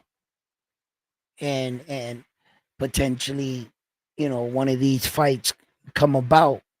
Like I said, Sabir Matias is ranked in the other organizations. He didn't just make himself uh, for one belt this time. Um, Subriel is ranked 7 for the WBC. He's also ranked. He's ranked number 1 by the IBF, 7 by the WBC, and 3 by the WBO. Yeah. So, I mean, he can fight for the brown belt, the WBO belt. It is a Puerto Rico belt, but the weight structure, the guys can blow up there. Yeah, and you'll get a lot bigger guys trying to but also that would also favor Subir Matias too because it allow him to blow up. So I don't know how that. Whenever I saw Subir Matias that he didn't have that 10-pound rehydration, he looked fatter, a bit slower, a bit more sluggish. When he fought for the IBF, he had abs, he was ripped, cut, he looked strong. It really pushed him to train, I guess, harder. And that 10-pound rehydration claw can be a good thing for some fighters in some situations. So maybe Subir is the type of fighter that needs that kind of discipline hanging over his head, to keep him focused and not blow up. Because typically sometimes in some of his fights when he was much fatter, he didn't look better. So yeah.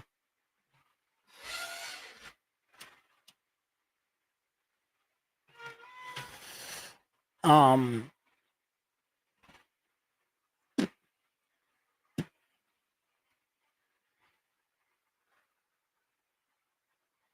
there's no way, right, that Richard Hitchison should be fighting George Camboza, Bam Bam, bro. There's just no way this should be happening, and we shouldn't be allowing this shit to happen, bro.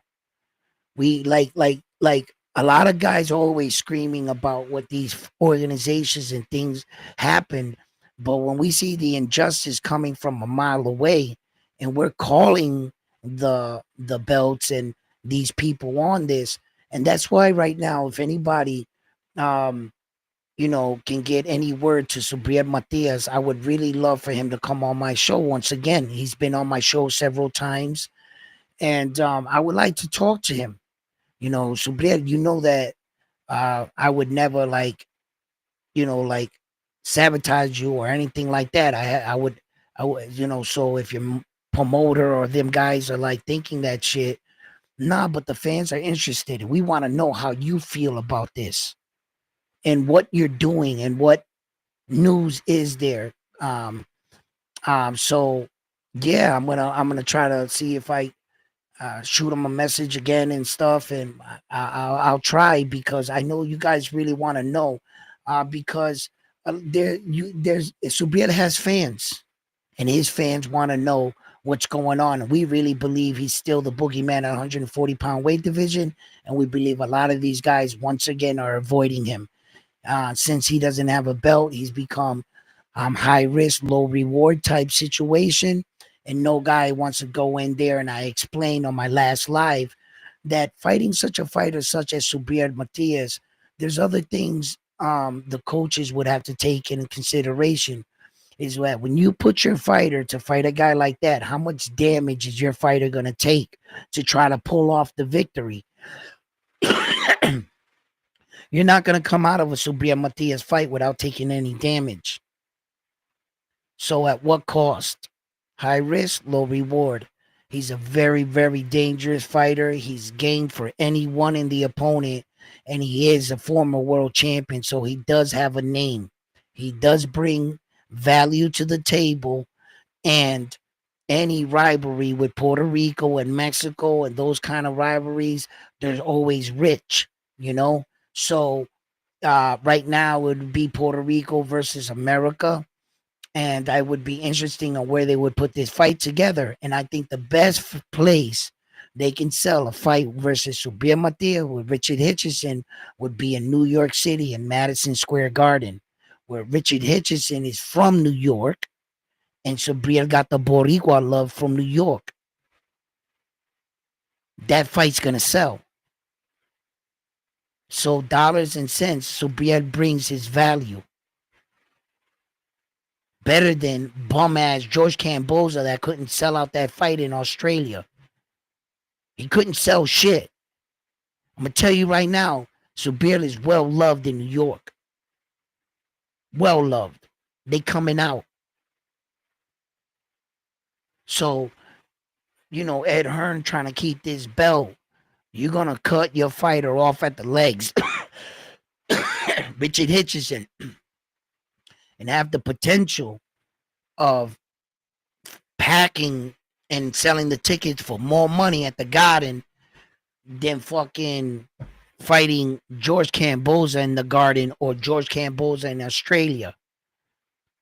The people, look, off that 12-round bullshit right there, you think he won over the fans in fucking Australia with that kind of performance? Fucking fighting the Boy Scout national champion?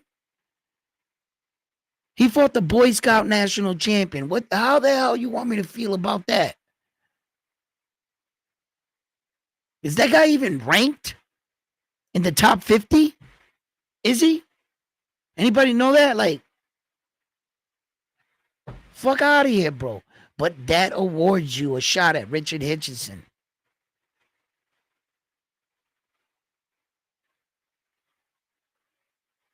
His last top level fight was against Vasily Lomachenko, and Vasily stopped him. Vasily did what Devin couldn't do.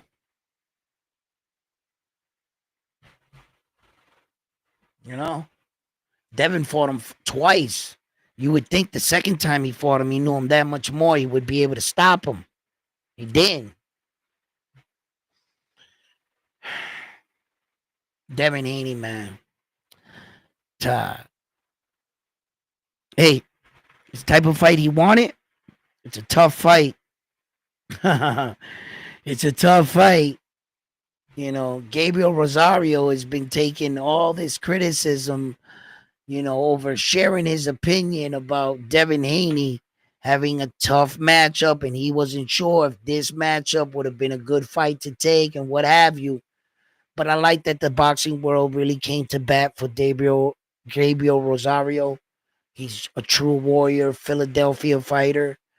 Maybe one day I'll meet him, have an interview with him.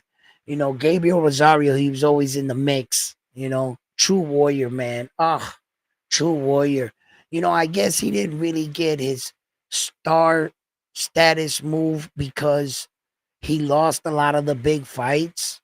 So you kind of was the 17 losses at the time or whatever would not paint the best picture for him, but like I said, at the end of the career, that's why you can't call fighters GOATs in boxing. It's how you end your career and what you did. What did you accomplish in your career to get you how far in the conversation? I would say Gabriel has been in the ring with his share of warriors, Hall of Fame fighters, world champions. I think Triple G is definitely going to the Hall of Fame, brother. You know what I'm saying? So he's fought Hall of Fame world champions, and there's multiple of them. So, and at 35 years old, he knocked out the bully with one punch. That was crazy, right? That was a walk-off grand slam, one hitter quitter right there, right? I remember that. I thought the bully was going to knock Gabriel out. I'm sorry, Gabriel. I thought you were going to lose that fight. But I remember rooting for him in the fight too. Yeah, I do remember rooting for him in the fight. I just thought that the young gun was the bully. He was on a knockout streak. He had good power. Gabriel timed him well, bouncing off those ropes and put his lights out, didn't he? He did. So you know, uh, he went back and forth with Devin Haney, and I kind of felt sorry for Devin Haney in a sense for all the scrutiny that he's getting. Some of it is self-inflicted. So, his dad's mouth and him going crazy on X, uh, they're not taking things very well, But look, I wish nothing Devin Haney nothing but success.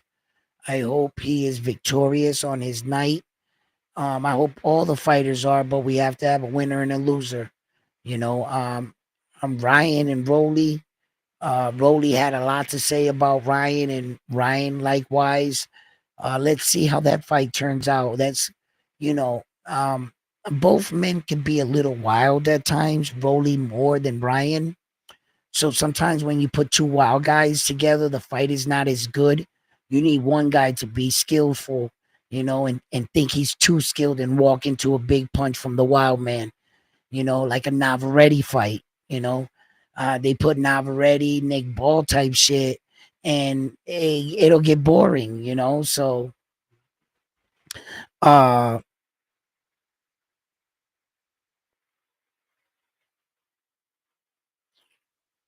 now the fights I have to look forward to right now, it's obviously the Naoya Inoue May 4th fight. I'm going to Vegas. I'm gonna be there. There might be a little change of plans. I don't know. The missus might be all of a sudden coming with, but I might be staying in Vegas a few more days extra. So I guess that might work out for me. You know, we'll go in, catch a couple shows, things like that. But I told her when I get to Vegas, I got to hang around with the boys. So y'all meet me there in front of the arena, the T-Mobile arena there, and I'm gonna be posting live. I'm gonna be out there, you know what I mean, and I'm be letting you guys know where I'm at.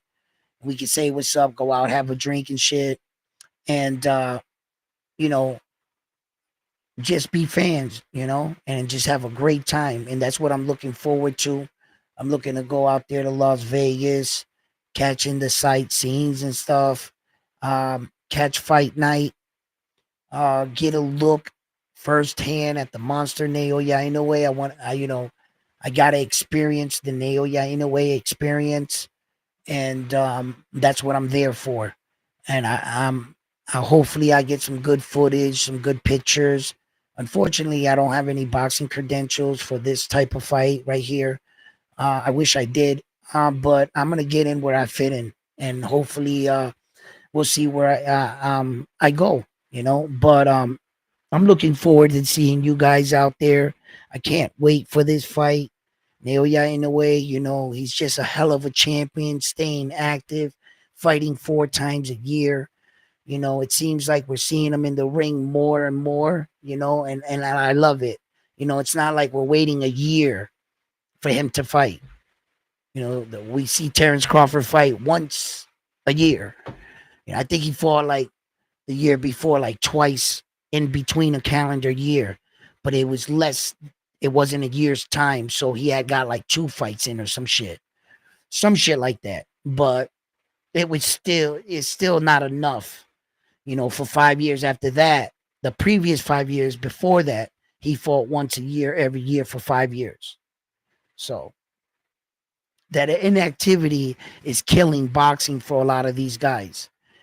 A lot of these guys want to go on year hiatuses and stuff and not really honoring mandatories, and the organizations are okay with this as long as they're a draw, as long as their percentage and the sanctioning fees go up. I can imagine that everybody's 13% is not the same, because although 13% might be like, or 3% or whatever it is of the standard of what the sanctioning fees take out, it's against your purse. So however big your purse is, that's the percentage they take out of. So the bigger the purse, the bigger the percentage, the more money they get. But it's the same 13%. You know what I'm saying? So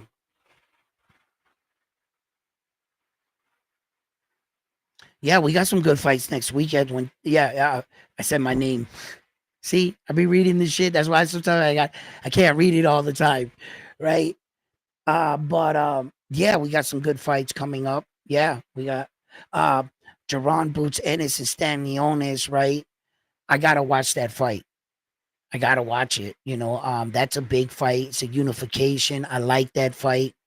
There gonna be a couple good fights on that card too as well. So we got some good other fights, but nothing like Naoya Inoue fight for me. That's my dude right there. I consider him to be the best we have right now to do it today. And funny thing is that the other day I was on my analytics, right? And I'm watching my analytics for my videos, and my Naoya Inoue videos happen to be really popular, right? And so I'm looking at where they're watching me from. Do you guys know that the majority of my viewers on my Naoya Inoue videos, 28% are all from America. Only 2% from Japan watch me. That's it. That means that the American public and the Americans out here are starting to know who he is, and they're becoming fans very fast. So fight fan, listen, guys, I hope you guys had an amazing time here. I'm about to wrap it up. I guess I slept wrong last night. My rib here is like been really kind of like bothering me. I don't know. I might have slept wrong, but it is fucking with me right now more and more. So I'm just gonna go stretch and shit. But listen, guys, it's always a pleasure to sit here, chop it up. You guys have an amazing time. Please don't forget to hit that like button for me, guys. You guys can do me that favor. Drop down your comments in your videos. What's up, Robin? How are you doing? Yeah, guys. Yo, man, salute to everybody in the chat. Salute everybody. Stop through, pull up, show your boys some love, and hit that like button for me. Sebastian Fundora versus Xander Zion. Let's go. It's gonna go down. Go back and watch this video. I broke down a lot of that scenario and what I believe. So if you want to catch up, man. So yeah, so fight fans, I'm on to the next one. Peace.